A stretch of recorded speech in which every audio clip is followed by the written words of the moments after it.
Hello Africa, my name is Apistonova. My name still remains Naya. This is Icons of Africa. Today we'll be talking about Chief Funmilayo Ransome-Kuti. Chief Funmilayo Ransome-Kuti was born Frances Abigail Olufunmilayo Thomas on 25th October 1900 in Abeokuta, Nigeria. She attended Abeokuta Grammar School for her secondary education, becoming its first female student in 1914. From 1919 to 1922, she went abroad and attended a finishing school for girls in Cheshire, England. It was there that she made the permanent decision to use her shortened Yoruba name, Funmilayo, instead of her Christian name, Frances. In 1928, she established one of the first preschool classes in Nigeria.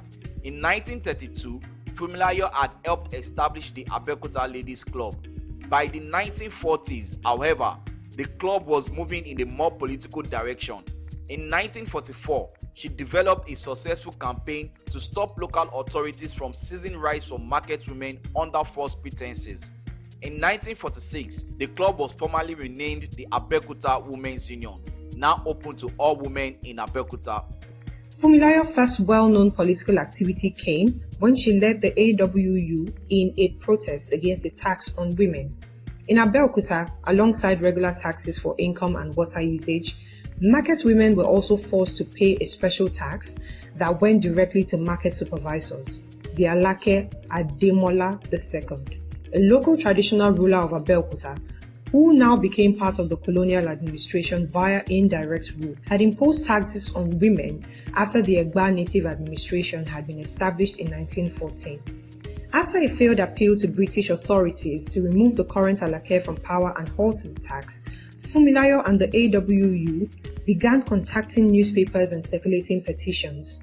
Aiming to put more pressure on authorities, AWU members publicly refused to pay their taxes, staged long vigils outside the Alake's palace, and arranged an audit of the sole Native Authority System finance records. Along with their objective of ending the tax on women, they demanded representation for women on the SNA's Executive Council. By late 1947, Abeokuta authorities began forbidding women from organizing parades or demonstrations, denying them the necessary permits. Throughout early 1948, the AWU members continued to protest the tax, fighting with petition, press conference, letters to newspapers, and demonstration. After more demonstration in late April of that year, the Alake finally responded to the woman's demand, suspending the tax on women and appointing a special committee to look into the AWU's complaints, and in early 1949, the AWU effort led to the temporary eradication of the Alake. Funmilayo was a founding member of the National Council of Nigeria and the Cameroons Party, and in 1947 the party sent a delegation to London, England, to protest a proposed Nigerian constitution. Funmilayo was the sole woman in the delegation. When a Western Province Conference was held in Nigeria in 1949 to discuss a new national constitution, Funmilayo represented Abeokuta and was once again the only woman involved in the discussions. She made strong arguments for the inclusion of women's enfranchisement and against the creation of an indirect electoral system. In May 1949, Funmilayo proposed the creation of the Nigerian Women Union in order to better support women's rights and enfranchisement across the country. The AWU supported her proposal, and the organization subsequently became the Abeokuta branch of the NWU. In 1951, she ran as an NCNC candidate for the Regional Assembly but was unsuccessful. She acted as the treasurer for the NCNC Western Working Committee and later the president of the NCNC Women Organization in the Western region. During the early 1950s, Funmilayo was appointed to the Western House of Chiefs and granted the chieftaincy title of Oloye of the Yoruba people. She was the first woman appointed to the Western House and one of the few women to have a position in any Nigerian House of Chiefs at the time. She also served as a board member for the Nigerian Union of Teachers.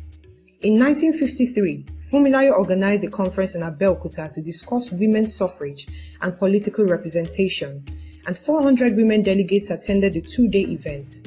The participants subsequently formed the Federation of Nigerian Women's Societies. After independence in 1960, Nigeria introduced universal adult suffrage for both men and women through its new constitution. In 1965, Funmilayo received the national honor of membership in the Order of the Niger. The University of Ibadan bestowed an honorary doctorate of laws upon her in 1968, and she received the Lenin Peace Prize in 1970. In 1969, Funmilayo was appointed the chairman of the Advisory Board of Education by the Western Nigerian state government, and she served as a consultant to the Federal Ministry of Education on recruitment of teachers from other countries. Funmilayo was with her son Fela on the 18th of February 1977 when close to 1,000 armed soldiers surrounded and stormed the property. As soon as the soldiers broke inside, they began destroying properties and assaulting the residents. Funmilayo was thrown from his second floor window. Following the attack, she was hospitalized and eventually lapsed into coma. She died on the 13th of April 1978 as a result of her injury. Funmilayo remains were interred in Abeokuta in the same vault as her husband. Her funeral services were attended by thousands, and many market women and traders shut down shops and markets across the city to mark her death.